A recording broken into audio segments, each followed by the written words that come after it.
Welcome to Transition Tuesdays for this Tuesday, August 17th, 2021. I am your host, Russ Williams. I'm so glad you could be on the I'm so glad you guys could join us here today, ladies and gentlemen. I'm quite aware, ladies and gentlemen. Ladies and gentlemen, I am quite aware you could have been anywhere in this world today. I know you could have been anywhere in this world today, but you decided to be here with me. And I appreciate that. And more importantly, I appreciate you guys. So welcome to Transition Tuesdays. And we got a special guest lined up here today on Transition Tuesday. It's one of my favorites. And we're gonna get into it, guys. We're gonna get straight into it, okay? I'm gonna read the extensive bio of my guest. Bear with me, ladies and gentlemen, because this guy is major. We got an extensive bio, so we're gonna make it happen that way. So, my special guest is a native of Queens, New York. He played high school basketball at the prestigious Christ-the King High School. He played his collegiate career at the University of North Carolina Tar Heels under legendary head coach Dean Smith from 1990 to 1994. He earned 2-team All-ACC honors as a senior and honorable mention All-Conference accolades as a junior. He holds the UNC record for most steals in a game, 9, and in a career, 247, and ranks 5th all-time in school history with 637 career assists. My special guest now check this out, ladies and gentlemen, this is major here. My special guest is the only player in ACC history to amass 600 assists, 400 rebounds, and 200 steals. And also, don't forget this little cherry on top for this guy. He won a national championship versus Michigan in the Fab Five. We're going to talk about that, all right? Now, my special guest is going into his 3rd season as the assistant coach at Washington State University. So, ladies and gentlemen, Transition Army, please help me welcome Mr. Derrick Phelps to Transition Tuesday. D. Phelps, what's good, my man?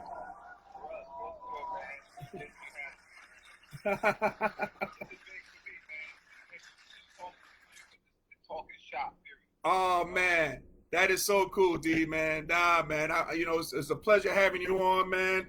And like I talked to my people who watch Transition Tuesdays, and I'm not sure, Derek, if you're too familiar with the show, but here on Transition Tuesdays, I like to play music for my guests. And when I'm gonna play this cut for you, D. Phelps, and you tell me what you think of it. Hopefully you can hear it, through the speakers here, but tell me what you think of probably when you heard this song, the first time you heard this song. Hold on one second. Let me get to it. Hold on. Here we go. Hopefully you can hear it. Can you hear that a little bit? I know it's tough. All right. You know what it is?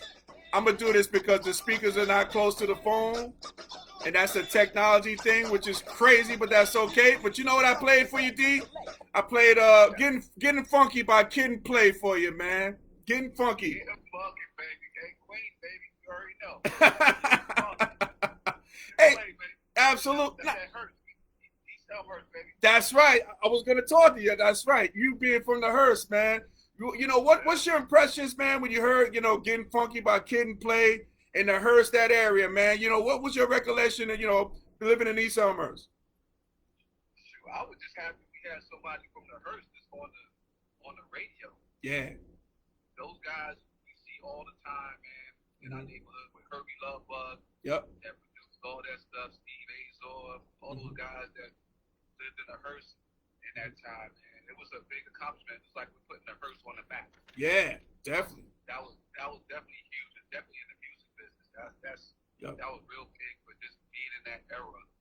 That those guys are doing their thing and representing our neighborhood. And Queens, period. Absolutely. Great time. No doubt about it. Now, so D, man, did you play at St. Gabriel's? Yes, I did. You did, huh?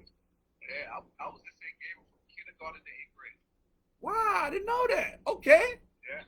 I lived right down the block on 98th Street, so it was an easy walk for me right there. And there, kindergarten to 8th grade, man. Wow.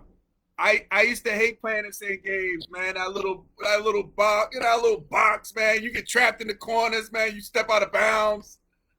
Hey, man, we used to have some real good teams back in the day at St. Gabe's, man. That was like a stepping stone for a lot of young kids, man, just to be out the streets and just play ball. Definitely. That CYO stuff was very huge back then. Yeah, definitely was. It definitely was, man. Hey, so D, man, let's get started. So, how are you and your family coping with these two pandemics we got going on? We got COVID and we got social injustice that's going on here in our, in our society, especially as us as Black people. So how are you and your family coping with these pandemics? Well, it's really tough for me because, my family's not with me. They still in New York. Okay.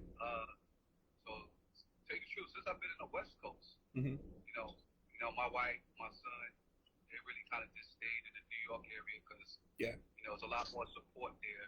Right. With my family, my mom, all my people is from there. So okay. It's a better situation. And my wife's sister lives in New York as well. So just to hold the fort down. And especially in this business as a basketball coach, you got to have a strong wife and understand the business you're in and where you're trying to go. And just, she supports me. Like, sooner or later being a head coach somewhere in the future, and hopefully it's back east, according to her. There you go. That'll be good for everybody involved, right? Yes, absolutely. Yeah. But just dealing with the whole pandemic, man, it was tough for sure. Because matter of fact, when it all went down, we were playing in the conference tournament, and we ended up winning our first game, and we ended up supposed to play next against Arizona State, and that's when they kind of just shut everything down. So, and then I think the whole thing with me, I kind of like, there was no purpose to go back to Pullman, and like everything was done, and I ended up going back to New York in March, but where it all was like very heavy. Yeah, big time. Yeah. Yeah. So you would think my family would come out to Washington, but it wasn't that's crazy. But it was like, nah, I'm going back home and like thug it out like a real New Yorker does. That's right. That's right. Like a person from the Hearst does. Like now I'm going right into the fire. Let's go. Yeah. Oh man. Okay. Cool, man. Hey, so D, man, who introduced you to playing basketball? Was it one person, or was it that one video you saw? Like, what introduced you to playing ball, man? Really, my father. My father played. My father went to John Bound. Okay. High school. Up in Queens. Yeah, back in the day. Kind of just watching him playing all the time and just taking me to the parks. And my father's a lefty too. All right. So he was more of a scorer. He was a guy that's going to get buckets. Of course, my game is totally different. But, right. He definitely introduced me to the game, man, and just always trying to go against him and try to beat him. When you're a young guy, always trying to beat your father, and your father's pretty good, so it's always a tough deal. Yeah, definitely, yeah. But he definitely introduced me to the game. Okay, cool. Now, did you hone your skills at the famous 227 park? That's that park that goes down a little slope area. Did you play a lot in those parks? In that park with the 227? I did play 127. 127, yes. 127, yes. So 127, I used to always go down, man. And of course, me being a young guy, pretty big for my age. Yeah. I kind of hung out with the older crew. I hung out with my boys, man. The 98th Street crew. The guys like Steve Belton that guys we played with. Yeah, Steve Belton. Oh my God, yes. Steve Belton, Charles Stanley. Oh, that's my former teammate at McClancy. That's my boy. Yeah, man. So all those guys I used to always hang with, man. Guys like Willie Chambers, Andre Chambers, those guys, man. And those guys were older, but since I was a big guy, just my skill level and just playing with those guys all the time, I just got better. Right. And just playing with older dudes back in the day, going to the park and like stay in the park all day. Kids don't do that nowadays, but I know that's what we used to do back then, man. And just when it got dark, we go back home. But during the day, we was outside. We didn't like to stay in. Right. So yeah, that was my deal, man. It just 127. It was just down the block, so it wasn't like I had far to go. Yep. So I used to live in the park all the time. I know, man. Remember those days? Used to play until the lights go down, and then when they go up, what have you? You still playing. Sun up, sun down. I mean, yeah. Now kids, they don't experience that nowadays. You know what I mean? But that was a great experience. Yeah. Hey, so D, man. Okay, so you're playing growing up. You got that influence. My boy Charles Stanley. That's my guy, man, from McClancy. Oh my God, he used to dance for kids. He used to dance for Sean Pepper. I used to watch him in the videos. I said, oh my God, this is my boy Charlie. Yeah, man. Yeah. So here's the question I got for you now. You close by. Why a guy like you from 98th Street didn't go to McClancy and you wind up at Christ the King? I gotta know how that goes down. I think the biggest reason I didn't want to go to an all boys school. I get that a lot. I hear that a lot. Yeah, that was one of my biggest reasons about McClancy. And even though all my guys that from the neighborhood all went to McClancy, I just wanted something different, and I just had the opportunity to play at Christ the King one time. From playing for St. Gabe's and playing some tournament, and I was like, "Now this gym is pretty nice." Yeah, it was, right? Seemed bigger than the rest of the gyms. Yes, it's not a typical city gym. Like in New York, it's like a college level type gym. Big. It was in Queens. It was very convenient too, and I think, I ended up playing well, and I ended up getting MVP in the Christ the King tournament. So it was very huge, and I guess at the time the coach was giving me the award. I was like, man, I would really love to come here. Wow. And, that's kind of how it kind of started. But I was still like a youngster. I wasn't like I was going to high school. I still was like 6th grade, 7th grade type situation. And it just caught my eye, man. I was very focused on if I could go to the school, I would love to go. Yeah. And sooner or later, man, it just ended up happening. Sometimes you pursue something and you focus on things, and sometimes it happens for you. Definitely. Do it the right way. Yep. And I heard that story so many times. I share a story with you, Derrick.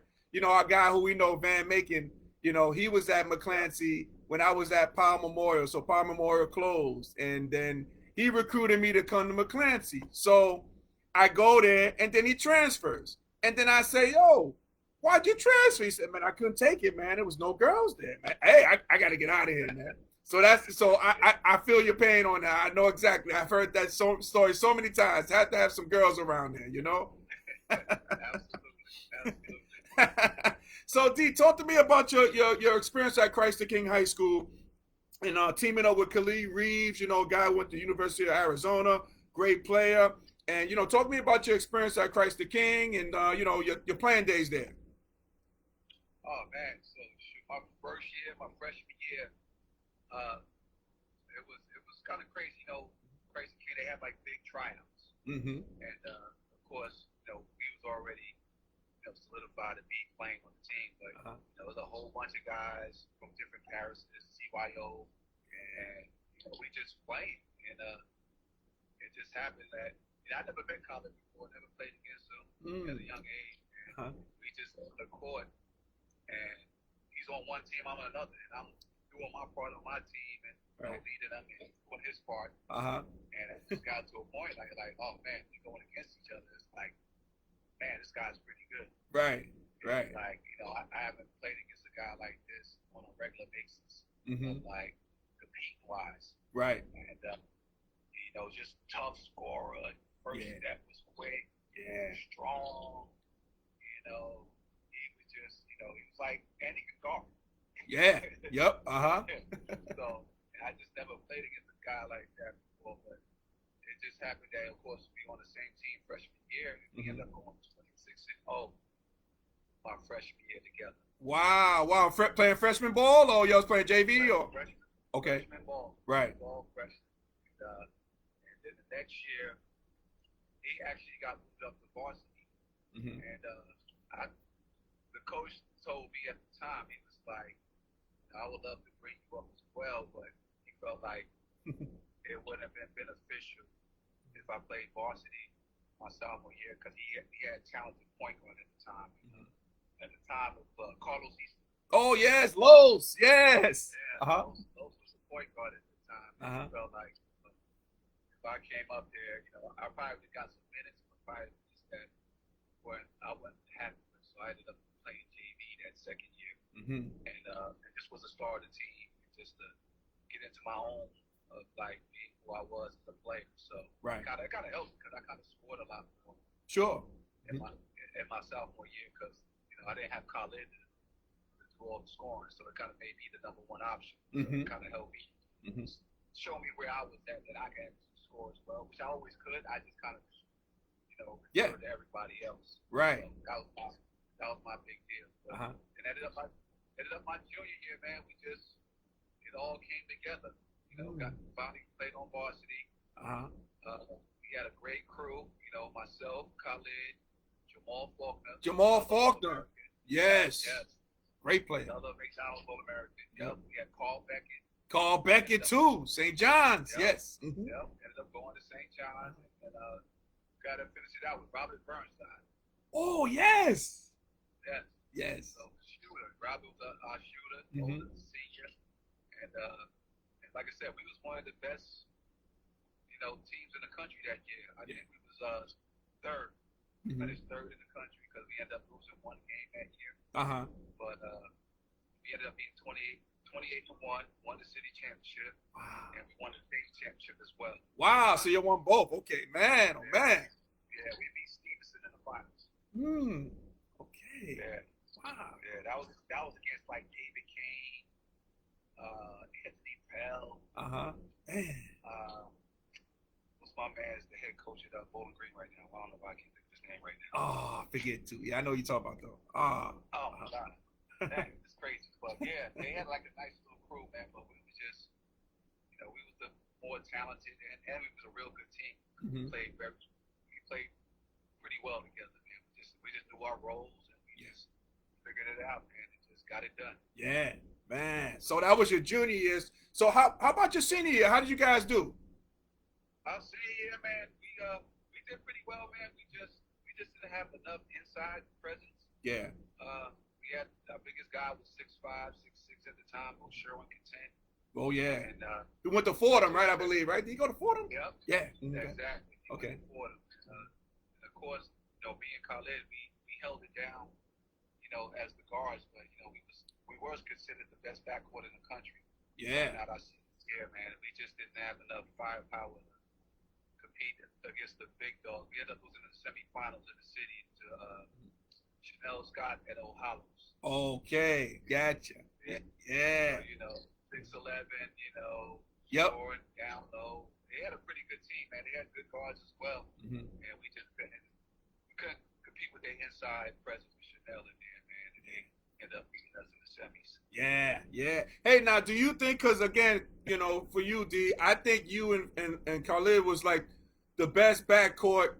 I think one of the best backcourts in the history of the CHSAA in New York City. That's just my personal opinion on it. I mean, the firepower and where you guys accomplished in high school and in college as well. What do you think about that? You think you guys can stack up as one of the best backcourts ever in New York? I agree with you. Yeah. I think I felt like we fed off each other. Like I didn't have to score, but I could score. Right. Correct. Yep. Yeah. So, but I was more the guy that led the team. I ran the team. I kind of like got the ball in the perfect spot for Khalid to do his thing, put the ball in the basket. And the best thing about both of us, we both guarded. Yeah. Both defended. Yeah. So it was hard to go against us because we defended no matter. Khalid was he was definitely stronger, so he can handle stronger guards and stuff like that. I was long and quick. Yep. Side to side, you can't really go by me and like pressure you at the same time. So right. we're big. We both 6'3", 6'4" at the time in high school. So yep. Big guards that you usually don't see. That's true. So yeah, so that was a you don't see that every day. And especially the CHSAA. So that's true. That's true. Hey, how was it playing for Coach Oliva, man? Because one of the things I admired about Coach, one of the things that through the naked eye visually, I remember when Powell Memorial closed when I went there for a year, and I was looking at schools to go to. So I remember visiting Christ the King, and when you walk in Oliva's office, he has all the jersey of all the players that play college basketball. And that thing really stuck with me. I was like, man, this guy and this program's impressive. But how was it playing for Coach Oliva, man? It was great, man. He kind of understood his team. Mm-hmm. He knew the players he had on his squad, and he kind of let us play in a way, and he understood, like, of course, no shot clock back then. Yeah. And then with the talent he had, it was like we gotta speed the game up. We can't let teams slow it down, hold the ball. So we used to always just pick up full court and we'll pressure you to make you shoot the ball quick. So we had such good defenders like me and Khalid. And then you got guys like Jamal Faulkner behind, Carl Beckett. Like, they ain't gonna be no shots that you want to get easy layups.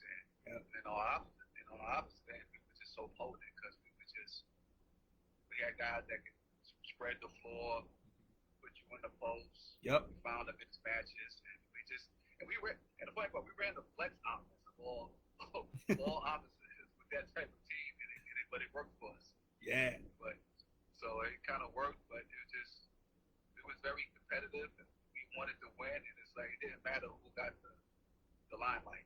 Yeah. Like it was all about getting this W. It doesn't matter if Khalid scored 30 that night or Jamal had 25 that night. Mm-hmm. It was all about who we getting this dub. So that was the best part about being on that team. Yeah, cool.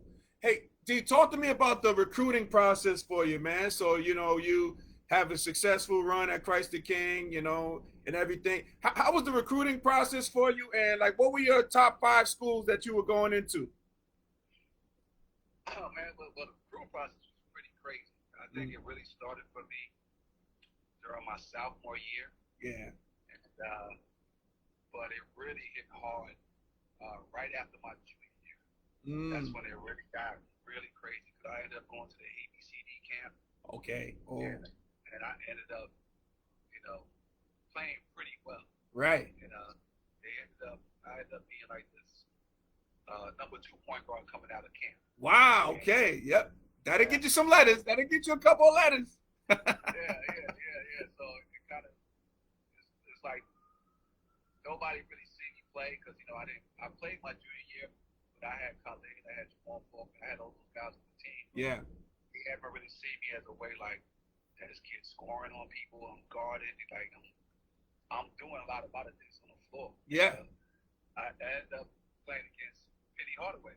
Wow. So, me being a New Yorker, I'm like, oh, this guy's supposed to be the number 1 guard in the country. so this is my New York attitude. So it's like, well, I'm going at him today. Absolutely. From the Hearst, that's what the people from the Hearst do. Yeah. So that was always my mentality. I didn't keep who was on the floor, but I was like, and I kind of performed like at the top level. I didn't end up losing anyway because he had a good team, and of course Penny Hardaway. Yeah. I think the respect came out a lot more for me, not just the college coaches, just in my peers, period. Yeah. It's just like, I'm someone that you need to be looking out for. Yeah. And that's when it kind of really boosted my recruitment. And that's when all the schools, I started getting a lot of letters, I started getting a lot of calls back then. But I ended up pushing to 5 schools at the time. Going into my beginning of my senior year was, of course, Carolina, Arizona, Syracuse, Kentucky, wow, and Tennessee. Wow, Tennessee. Okay. Yeah, Tennessee for sure was in there because I have family back in Tennessee, up in Knoxville, and in that area. So, and plus Wade Houston was the coach at that time, and of course he was trying to team me up with Allen Houston in the backcourt. Oh, there you go. Okay. That would have been a pretty good backcourt if I ended up going up. Absolutely. Yep. Defending and scoring too. Yeah, definitely, man. Yeah. When Kentucky, Rick Pitino was the head coach then. Of course, being a New Yorker, and boosting the New York connection, because they already had Jamal Mashburn committed. Yeah. So he was trying to really push that on. You can play with Jamal Mashburn. Hype that up, the New York connection, blah, blah, blah. I think the biggest reason I didn't mess with Kentucky because they was on probation. Oh, that's right, yeah. Probation in my freshman year. Like, of course, if I had the opportunity to play in the NCAA all my career, I wanted at least have an opportunity my freshman year as well. Yeah. And so that's why I kind of like did not do Kentucky, man. And Syracuse, I think I just wanted to get out of New York. So I didn't want to do Syracuse. And a funny part, I was a big fan of Sherman Douglas. Oh, yes, the general, man. Right after Pearl. Yeah, man. And I used to always watch Syracuse play, man. And it just wasn't my fit for some reason with Boeheim. And I just kind of and I wanted to get out of New York City. Yeah. And but Arizona, man, that was close. That was real close, man. I kind of enjoyed my visit there.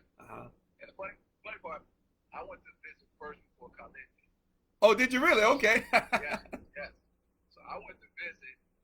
I enjoyed it, man. I was hanging out with like Chris Mills, Sean Brooks, rest in peace. Yeah. Steve Kerr was there at the time. Steve Kerr, yep. And I think like Sean Elliott just left. Him and Steve Kerr. And I had a great time, loved the visit. Enjoy the weather. You see all the the sun out, little palm trees and all that stuff they got going out there. And I think the biggest reason I didn't go out there was just kind of too far, just for family purposes. Right. So when I came back, I told Khalid, yo, man, this visit was great, man. I loved it. And, he went the next weekend. I think he already visited like Georgia Tech, Texas, like UCLA already. He came back next year, he's gone. I was like, wow. That was it. That was it. I was like, you know what? I'm not mad at that at all. And another reason I was kind of thinking, it's like, Khaled's actually going. And I was like, do I want to play with Khaled another 4 years? You know what I'm saying? Do I need something different? Which I would have been fine with playing with him again because we know each other pretty well. It's just that let's try to let me go somewhere different that I can kind of blossom. Hopefully turn out to something. And Carolina was just, you know what? I think the biggest reason I kind of choose Carolina is because of Dean Smith. Okay.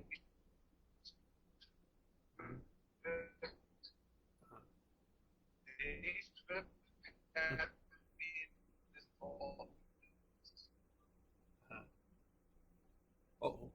Kind of break it up a little bit. And he kind of just like, can you hear me now? Yep, I can. Let me go. Let's see. Say something for a second, D. You got me? Hello? Yep, you were good. Yep, there we go. Yeah, okay. Yeah, Dean Smith had me in this office. Like, he was saying, like, it's going to be hard for you to play here. It's your freshman. I know you're a McDonald's All-American. We have 8 more on our team right now. that's older and played in college games, and it's like I kind of took that as a challenge. Like, okay, all right, I need somebody to make me want to challenge myself and want me not just give me the ball. Or right. Say like other places they're going to put the ball in your hands, run the show. You do what you want to do. Right. But he's telling me that I'm going to have to earn my position, figure it out, and you also got to guard in this team. You got to actually play defense. And it's like that's like coach. That's what I actually do. That's right. That's what I actually do. I do guard, of course, and I run the team. So So I took that as a challenge, man. And just going to Carolina, period. Go everywhere. Carolina blue. Yeah. You see it all over the place. You see all the jerseys on top of the Dean Dome. And it's like, you kind of get that feeling like, man, this is the place to be. And it's not too far from New York. So right. It's like an 8-hour drive. And my family could see me as much as they can if they wanted to. Yeah. Man. Yeah, that's major, man. So the Dean Smith, did he come to the house? Did you have an official visit at home too? Yes, he came official visit to the house. He was in the hearse? Dean Smith? You know what? He did not come to the hearse. Okay. This is when after my sophomore year or towards my junior year, I moved up to Westchester. Okay. So my mom moved, but I still stayed in Queens and lived with my grandfather.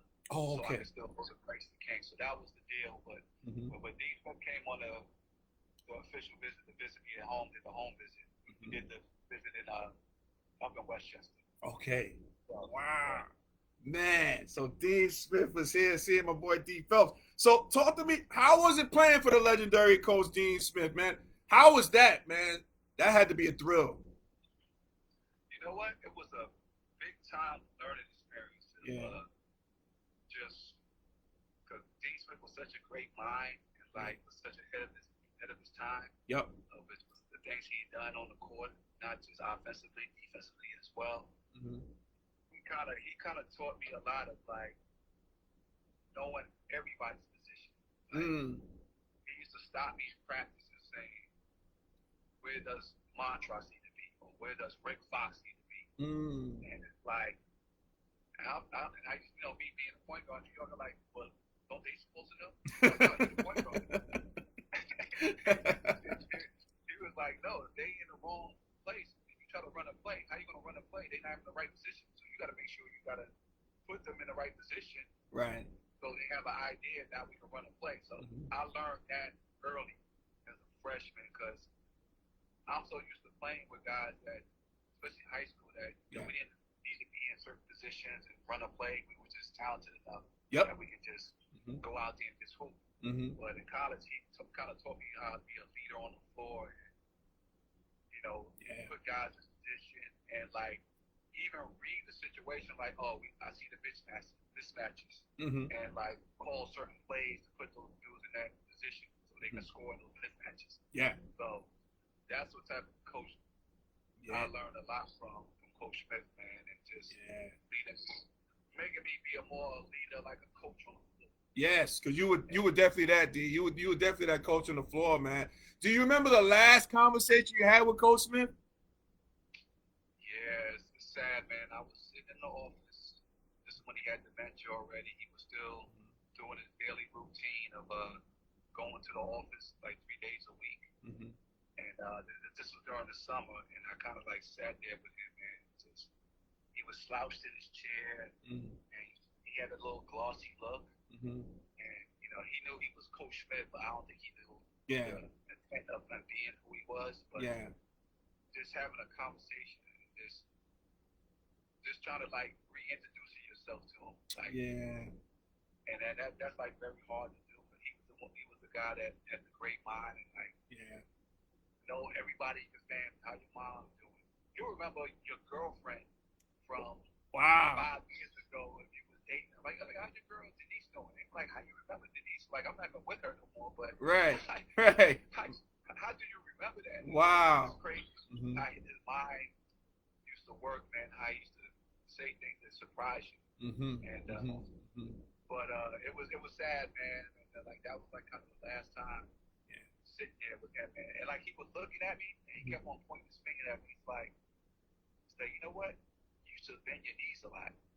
And I was like, and that's what he got from my like just us talking. Like, yes, coach, I was your defensive guy. Right. I was a point guard. I played defense. I kind of ran the show for you. So that was like our last conversation we had with Coach Smith. Wow, man. And wasn't it too, D? I think I read like when he passed, didn't he like he made sure like all his former players got like a voucher to have lunch with each other or something like that? He did something along those lines?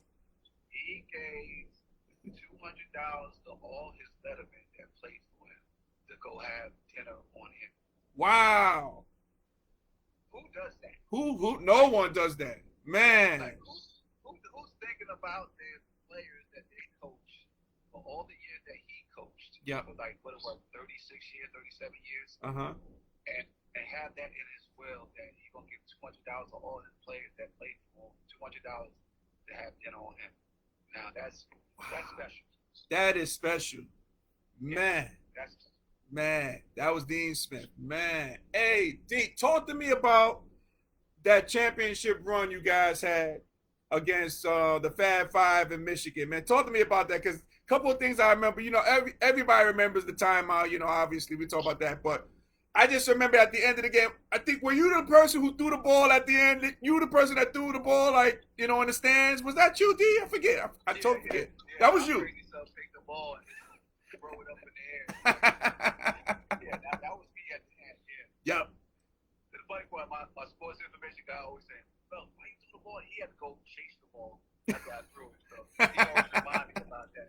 But yeah, that 92-93 year, man, was very special, man. We felt I was a junior that year. Yeah. Our seniors at the time was like George Lynch. Yeah. Was our captain at the time, and we had our guys like Henrik Brodel and Matt Lindstrom, and I forgot who else we had at the seniors at the time. But us coming into that year, man, I remember coming back the summer before school started. We go to our lockers, and we have a picture. Everybody got a picture in their locker. And got the New Orleans Superdome in the picture, and on top of the New Orleans Superdome it says 1993 National Championship, North Carolina. Wow. North Carolina on it. So we had that picture from the beginning we got on campus that year, and that was the goal, win a national championship. And it's the team we had that year, man.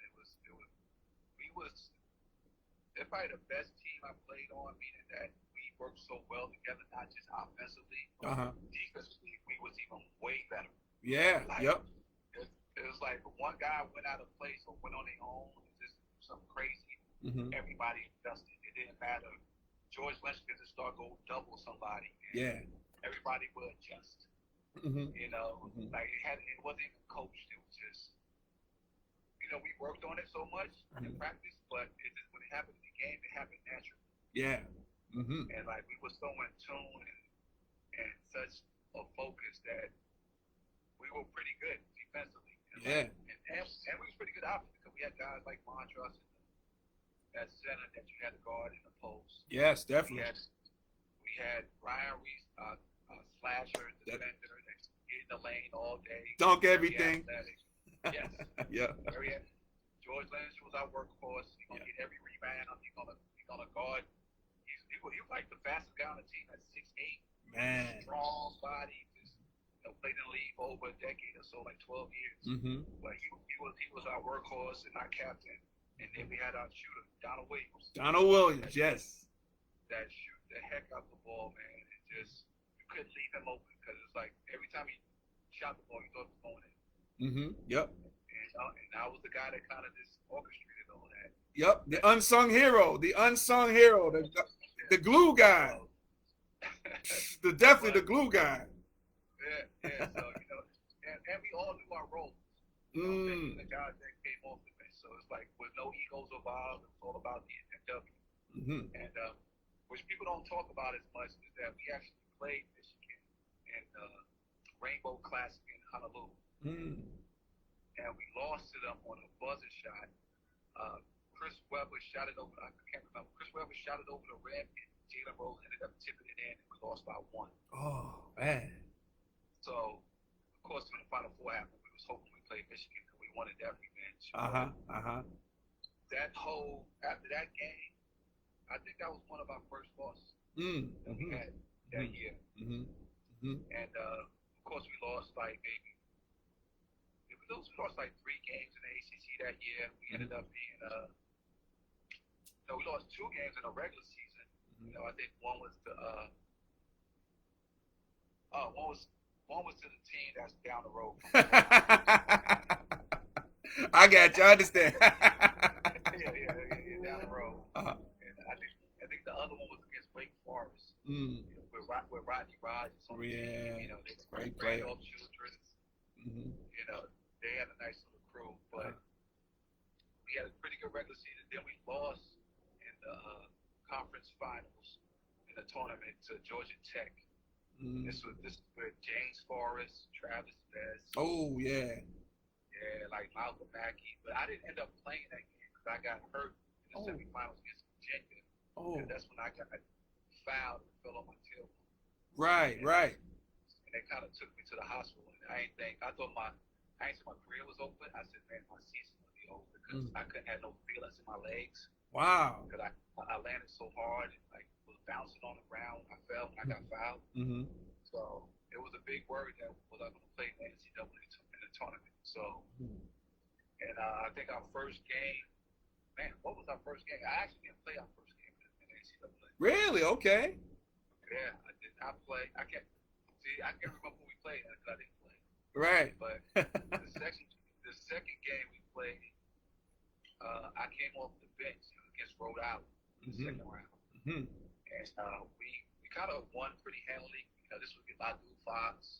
Yeah, Fox. Yep, I had Fox on the show a couple weeks ago. Yeah, okay. Ladu Fox. Matter of fact, Carlos Easterlin was on that team. Those two, yeah. Yeah. And we kind of took care of business and beat them. And then the next game got real tough up in Sweet 16. We ended up playing Arkansas. You know, 40 minutes of hell. Yes. And and the funny part, they had like Scotty Thurman and Corliss Williamson. Ooh. You know, they had all the little tough little guards. They shoot 5 in, 5 out. Yeah. I remember Nolan Richardson saying like, well, we keying on Derrick Phelps because he's the head of the snake. So they kind of picked me up, denied me, pressured me. Yo, it was really 40 minutes of hell. Right. Because I was basically the best ball handler. Yep. On my team, so they were trying to take me out. So, of course, that was their game plan. Yep. And we ended up winning maybe like by 6 or 8 points, which was a pretty tough game for us. Yeah, definitely. Final 8, we ended up going to Cincinnati. This is with Nick Van Exel. Van Exel, like Corey Blunt. Oh, yeah. Eric Martin, Curtis Bostic. They had like a nice crew. Yep. Strong guys, too. Yeah, big, strong, nugget type dudes, you know. Yep. It was tough. And I'll never forget before we played them, man, they were talking to Van Exel. Van Exel was like, well, I don't want to hear about North Carolina. If Michael Jordan ain't playing for him, I don't care about North Carolina. It's like, whoo, it's like he just gave some fuel to the fire. Oh, man. Yeah, for sure. And that was a battle game. Nick Van Exel came out and gave us 21 in the first half. Woo. Like he was on fire. But the funny part, scout report from Coach Smith. He's like Nick Van Exel, you know, streaky shooter. He hits 1, it's okay. He hits 2. This dude ended up hitting like 4 threes. Oh man. And it's like now we get into halftime. He goes, Phelps, that's all you got. You just guarded Van Exel. He's like the principal's out the window. You just guard him 1-on-1, and everybody else will play 4-on-4 defense. Wow. So I ended up having to chase them around for the second half and into overtime as well. And he ended up only scoring 2 points in the second half. Wow. See that Hurst came out. Yeah. 100%. I was like, I ain't allowing this guy to be 40 on us. And the objective was we had to stop him to even have a chance to win because of the way he was playing. Yeah. And we ended up winning that game in overtime. And then the Final Four started, and it's us, Kansas, Kentucky, and Michigan. And Michigan played Kentucky, and we played Kansas, and we ended up. The funny about playing against Kansas is like playing against ourselves. Yeah. Yep. We out there calling each other plays out. You know, we already know when they're gonna run. Yeah. So it was just like who got the better talent and like who's gonna win on them. You know what I'm saying? Who was the better team? And we ended up beating. It was Adonis Jordan, like Rex Walters. Yep. Randall the tag. Those guys. So they had a pretty good team, man. We each had a better unit. Yeah. And ended up winning. And Michigan played Kentucky, which their game went to overtime with Mashburn. I think fouled out, and then he didn't play the overtime. Michigan just took over and won that game. But then you got the finals. Then you got the finals. And talk to me about the hype of the Fab Five, because that was on the ultimate hype. I mean, now you got 5 starting, and they're going against the mighty Carolina. But talk to me about the hype of that game, because that game was a great game too, and it was worth all the hype. It was great. Yeah, it was definitely big time hype, and I understand the Fab Five concept, man. They were freshmen, all started, yep, and like really great players. Yeah, like that unit with Jimmy King, Ray Jackson, Juwan Howard. Yep. Of course, Chris Webber and Gina Rose. Mm-hmm. You don't usually have 5 records to start on a team like Michigan like that. And of course, this is their sophomore year when we played them. Right. And they already made it to the finals their freshman year. Mm-hmm. To that team. That team down the road, right? Yeah, down the road. And they going their second time around. They gonna win because it's like, we've been here before. We older. And they had this swag, 100%. Yep. They lived up to the hype, 100%, man. And but I keep on telling people we were pretty good too. Yeah, damn good. They don't really talk about us like that much, like we were bums or something. Right. Before that year. Right. Which is it's like we were good. We just wasn't as hyped. We had the players too that played in the NBA, not right in this historical career like those guys. Yep. But the thing was, like, I always tell people, when I went to Carolina as a freshman, I came as 5 guys. So it was me, Montrose, Ryan Reese, Clifford Rozier, and Pat Sullivan. That's right. Yes. So we came as a 5, but we wasn't considered like starting as freshmen. He's never allowed that to happen. Right. No, nah, he wouldn't do that. Nah. Not in those times. Sure, right. But right. We felt we was pretty good, and we were old. We were juniors. So we felt very confident, man. And another reason because we lost to them. Yeah. Christmas tournament in Hawaii. So. Right. But the hype of the game is so crazy. Like, you wake up and all they talk about is Fab Five, want to do this, do that, and like was showing no love to us at all. Carolina. Like we just got there by accident. Like we're number 1 seed too, so I don't know what they're talking about. Right. So it was so much hype, man. Like I never really had any butterflies maybe that day because it's like you were so anxious to like, let's throw the ball up and let's play. Let's go. Let's hoop. Yeah. Yeah. So like once the ball goes up, it's like it's basketball. And it's all about we trying to win to get this done. So but it got to a point, man. Went back and forth, man, for the first half. Yep. I think they went up a little bit on us, and we came back, and we just started playing like a sag off type of man-to-man defense because they really didn't have any shooters. Right. Correct. Yep. They were mostly inside. They tried to get to the paint. We kind of prevented them from doing that. And next thing they know, they subbed in Rob Lincoln. Yeah. And Rob Lincoln started banging some threes for him, opened up the game, and it got back to like a close game. I want to say we were up at half by like 4 points. That's what I want to say. Okay. And then the second half was the same deal, back and forth. It was a battle. Yeah. Of us going against each other, man. Like I said, it was a great game to be part of, and I know it was probably a great game to watch. Yeah. It definitely was, man. It definitely was.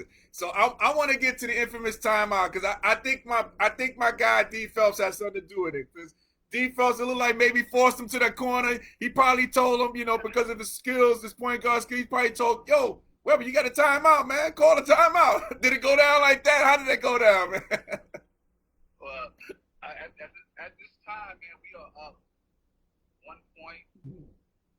And we up 1. Yeah, we up 1. We at the free throw line. Pat Sullivan's at the free throw line. And this is maybe like what? I want to say 15 seconds, 14 seconds left on the clock. Could have been 20. Who knows? I can't remember at the time. But he's shooting a 1-on-1. Made the first one. We up 2. Right. Shoots the back rim. Chris Webber grabs the rebound. His first instinct is to what? Throw it to Jalen Rose on the outlet. And he walked first, though, right? D. He walked. He walked first. George jumped in front of the pass, Yep. Made him walk. Yes. He traveled. Which is yes, he traveled. Yep. Unbelievable to ref this thing. I don't know how to ref this. I see that. Yep. But he traveled. Our whole bench jumped up.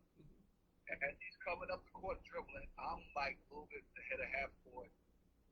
Runs into me. I veer him to the corner, like body him up chest to chest. Veer him to the corner. And this is when George Lynch, like I said, goes off the play and double teams him in the corner. And this is when he actually calls timeout. Right. So my first reaction is like, I can't believe the ref allowed him to call timeout knowing that it didn't happen. You know, because we knew as Carolina they didn't have it. Right, yeah. We knew we had some. But I was surprised it happened. So my thinking is, would these people ever tell us, don't get too excited till the game's over with?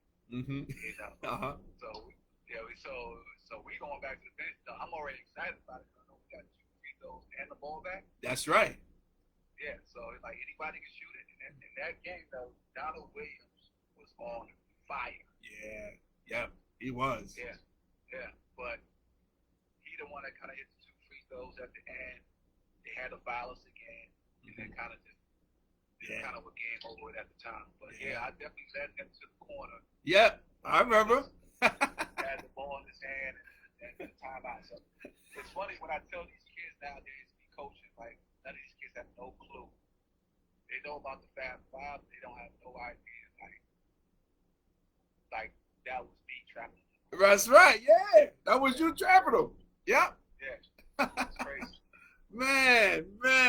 Hey, so D, I always want to ask you this question, man, because I see, you know, with Derrick, with Jalen Rose, a lot of times in interviews, and I remember during the Fab, you know, the doc, the 30 for 30 doc, and I remember he said, and I want to get your response on this, because I always want to ask you this. He says, you know, can you name the 5 starters on that North Carolina team? You know what I mean? He says, you know, you probably can't. He says, but you know the names of the Fab Five. Did that ever irk you a little bit, D, on that, man? When he says something like that? Or when you ever run into a Jalen Rose or any of those Fab Five members, man? Yeah, they kind of pissed me off. Yeah. I tell you what, I know Jalen Rose knows the 5 guys that was on the court. There you go. Yeah. That's all that matters. You know, he probably telling everybody they don't remember, but I know he does. Right. Absolutely. You know? Yep. But I get it. He was selling the Fab Five, doing the 30 for 30. So, you know, he's doing his deal. I get it, but he knows. Yeah. That's all that matters. I don't care nobody else knows. Yep. And, you know, another thing, we the one that actually won. So that's true. That's where I'm at with it. And it's like, yeah, they was a great team. They had a great 5, but they got to the championship game both years and never won. Yeah. So there you go. I can say I actually won. That's right. Yep. Yep. I don't need to be mad at Jalen. I get it where he's coming from. Blah blah blah.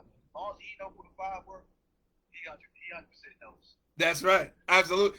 Do you guys ever have, like, you know, celebrations like to commemorate that championship? You guys ever get together as teammates? Because I know that brotherhood is strong with UNC. I mean, I know that goes deep. We just had our 25th anniversary 4 years ago, I must say. Yep. That we all came back. They did a little celebration thing with us. All our guys came back, which is sad that Coach Smith wasn't there, of course. Yeah. And also our assistant coach Bill Guthridge. Yes. Big part of the whole Carolina deal. Right. Too. So, but everybody else showed up, man, and we had a great weekend. Just going to the football game and just hanging out with each other. Of course, we're saying we got to do this more often. Yeah. Maybe for like hopefully every other 5 years or even less. But we, as Carolina guys, like people hear all the time that we like a big giant fraternity. Yeah. And we stay in contact with each other no matter what decade it is or whatever. Like, matter of fact, we're in a big group chat now with just like all different eras. Wow. What's happening? And just have conversation and congratulate dudes to get jobs or have kids or get married. So it's like a big deal, man. Like, we're real about it. Man. We talk about Carolina stuff. It's like a big fraternity, man. Yeah. And when we can get back, we try to go back and just support the guys that are there now. Yeah, it's the Carolina way, man. You know, it's deep. You know, you hear all. I heard Vince Carter talk about like he's on that. I think that same text thread. You know, going on with that and everybody like that. And you know, like with me, D is like, you know, I played him in college, and I ran an alumni game. You know, I did that for the past 10 years. I could imagine an alumni game for UNC. Now that would be crazy, absolutely nuts. We used to do it like after my college career. We kind of used to do it like every summer. Like somebody would like host it, or maybe like a stack house will host something. Like do something for charity, and we all come back and play in the deep dome, and just to go at each other like back in the day. That's right. Good time and enjoy the weekend. So we need to get back to that. I think since Coach Smith passed away, and Coach Guthridge and all those guys, not around no more. It kind of like went down a little bit, Yeah. So I think Roy Wade tried to bring it back some, and hopefully Hubert Davis taking over now. That's right. Will definitely get it back to what he used to been when he was playing and coming back. He used to play in the pros all his career. Yeah. What do you think about that hire, Hubert Davis? You satisfied with that hire? I love it. Yeah. I love it. I think Hubert's a great guy. He's a trustee. He bleeds Carolina blue. Yeah. He wants them to win. He's been there the last 9 years with Roy Williams, so he knows what it takes. So he won what, 2 national championships himself. Yeah. Yep. Roy. So he knows what it's about, man, and he's just gonna try to put his little twist to it, and keep Carolina on the map where it's supposed to be. Yeah. Yep. And get the support of the players and the community. Yeah, man. Hey, so D, man, talk to me a little bit about, because your Carolina experience is unmatched, unparalleled. Talk to me a little bit about the transition from being a player, then you played professionally, and then you went to coaching. So how was that transition for you? It wasn't easy. Yeah. I played in Europe for like 12 years. Yeah. Yep. So I played a long time, man. And I think when I actually was done playing, I really didn't know what I wanted to do. And like coaching wasn't really my main focus. It just kind of happened naturally. And to go back real quick, D. Smith, when I was done playing in Carolina, he always said, "I need a coach." Wow. You should try to get into coaching early. I was like, "Coach, I still got a long career playing." That's right. For a long time. But I never forget that he actually said that. But after my career, man, bro, man, I kind of actually just didn't know what I wanted to do. So my mindset when I was done playing, because I felt like I made a lot of good money overseas. I thought I was gonna like just chill for 2 years and just have fun and enjoy it and figure it out. Yeah. But it just kind of happened. I went back to Christ King and used to work out all the time and work with the guys, do some drills with them, and like all of a sudden, coach at the time, Oliva, wanted me to be on the bench with him. I was like, I'm not doing anything I can. And I ended up catching that coaching bug that year. And like, of course, Christ came, a lot of college coaches coming to town. Yeah. To watch the plays and stuff like that. And some of the coaches would come up to me and say, "I like the stuff you're doing with the guys and stuff like that in practice." And it's like, "Man, you should do college coaching." And I was like, "Well, I would do it if you offered a job." Right, yeah, right. Yeah. So I kind of did it I did it the first year. Then I actually went back overseas for a year. Did you? Okay. Wow. Yeah, I kind of did one more year and came back, and I kind of got an opportunity to get on. I got on with Fordham University with Tom McCorra that just got the job at Fordham, and I came in as a video coordinator. Oh, okay. So like the bottom of the low man on the totem pole type of deal. Yes. So I kind of like, and I didn't know anything about video, making a highlight tape or cutting up film. It was like on the job learning. That's what it was. But sometimes that's what I had to do to get my foot in the door. Yep. And that's what I did. And next thing you know, King Rice, teammate of mine. Yes. Got the head job at Monmouth University out there in Jersey, and called me up and wanted me to join them. And that's where it kind of all started. Did 3 years at Monmouth. Then I ended up going to Columbia for 2 years. Wow.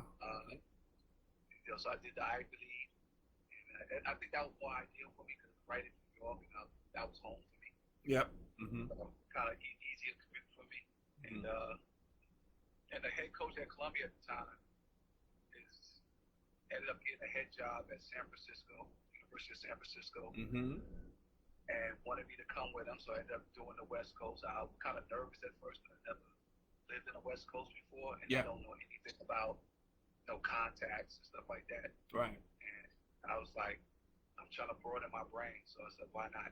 And then the coach got the job at Washington State, and now brought me to Washington State with him. So I've been with the head coach.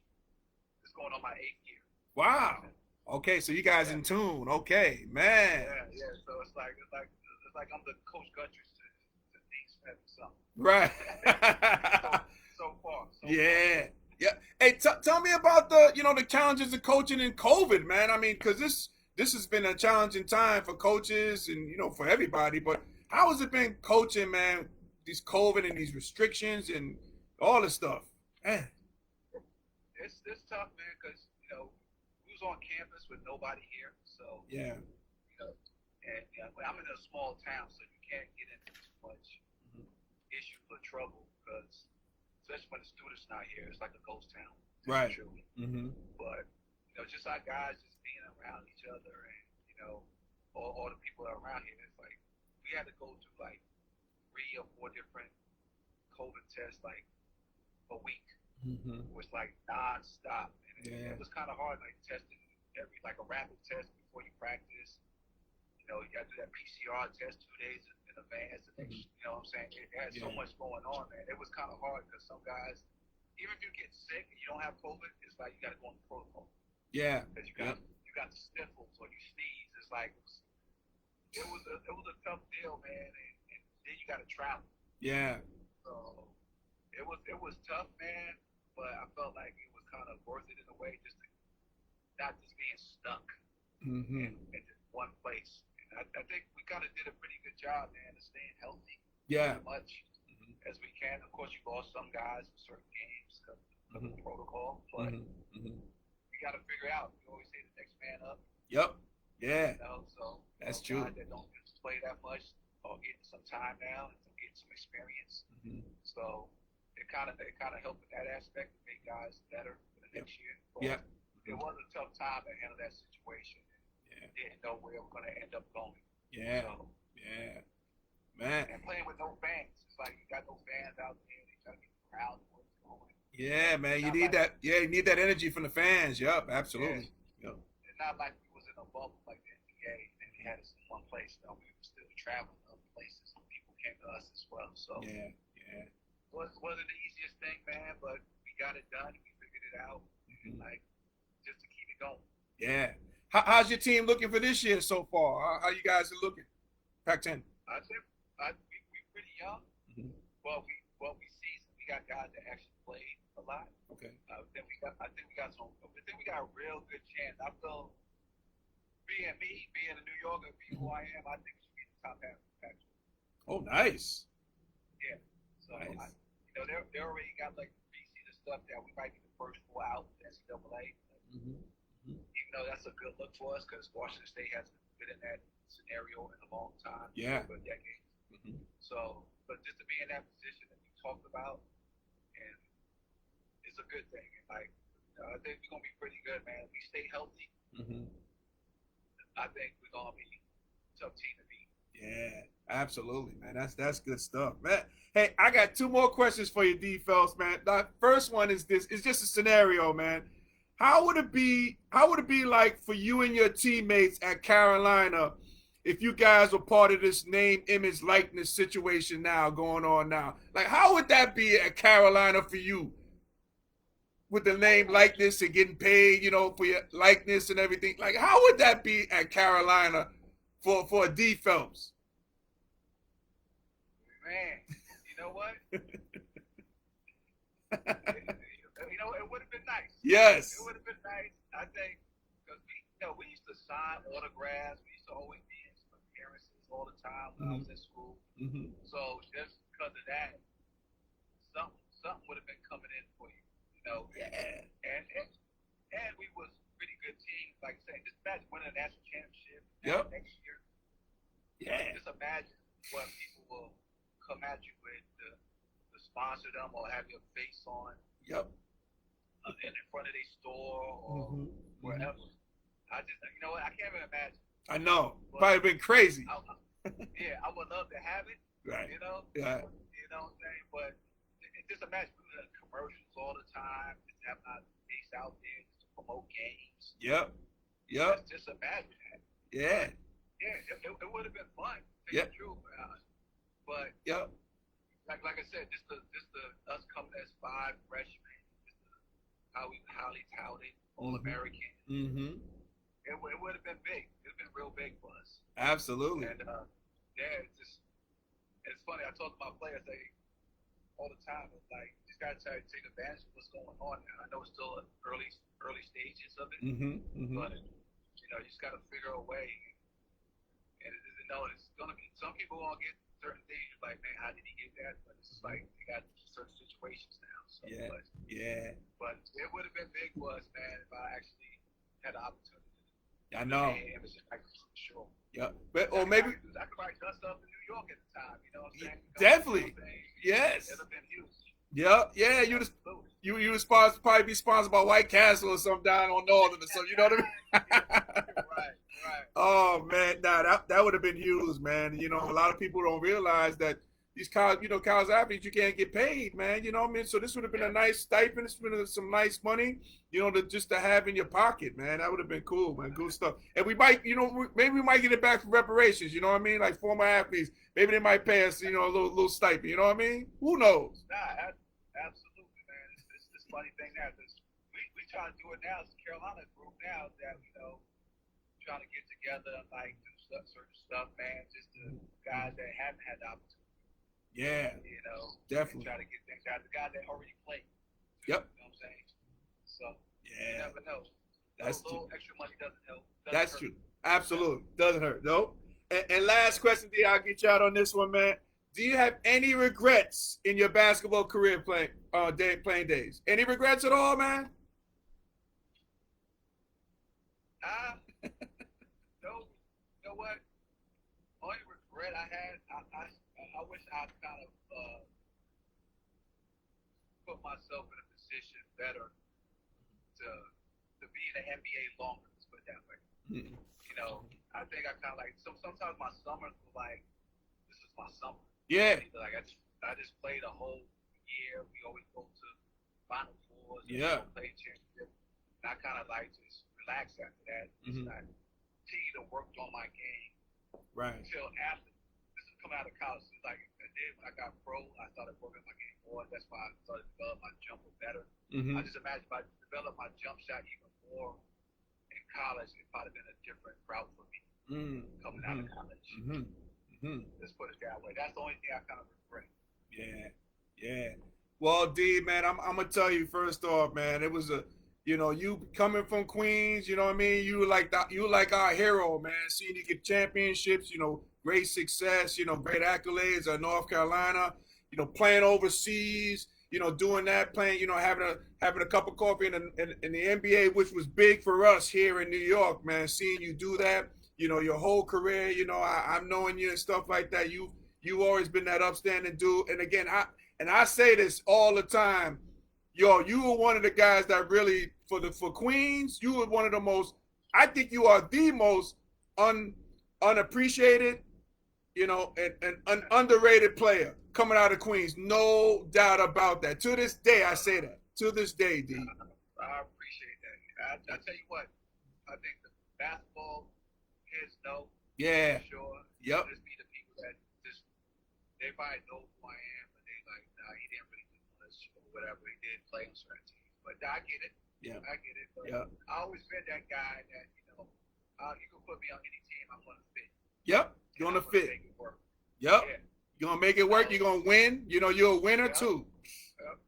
Yeah. That's just been my whole career. Man. Even overseas, put me on a team, I'm gonna make that team better. Yep. Mm-hmm. So we're gonna win an extra 5 games or an extra 10 games.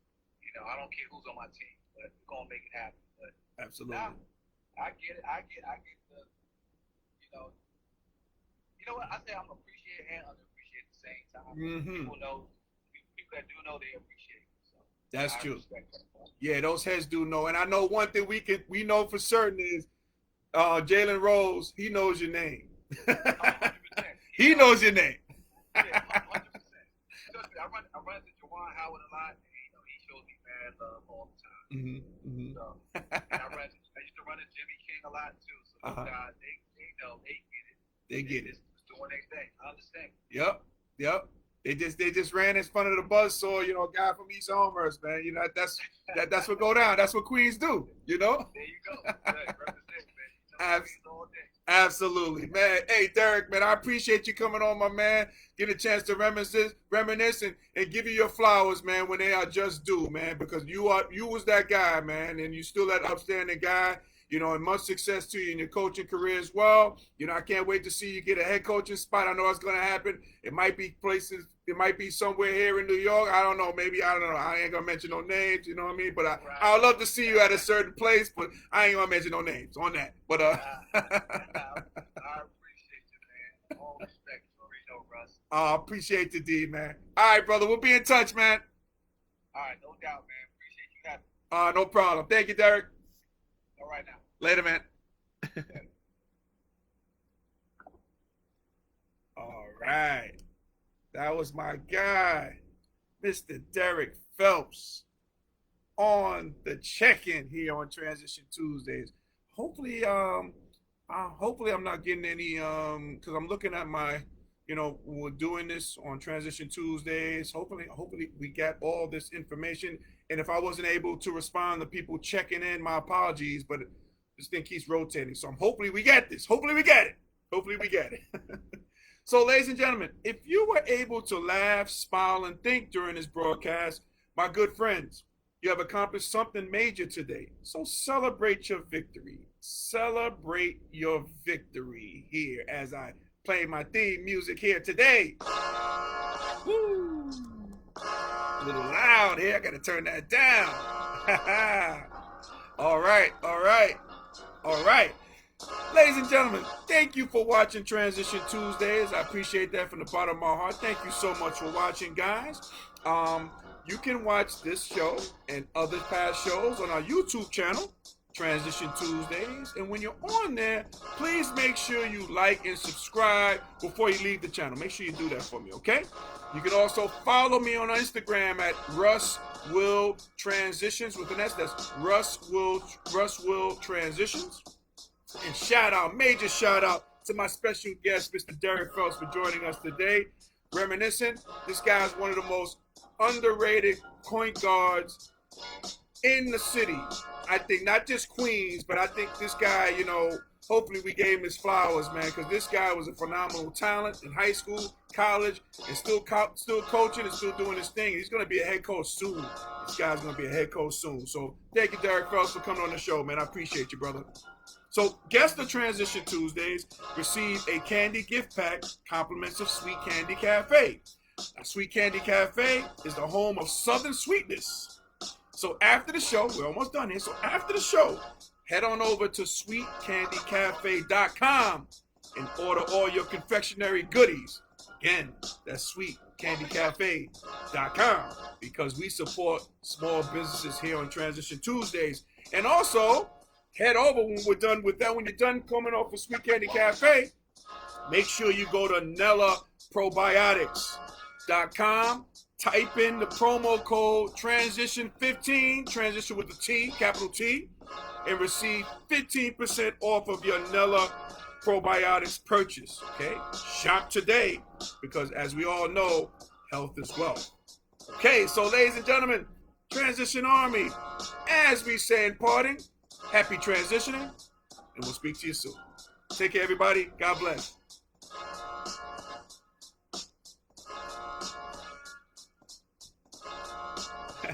Let's see.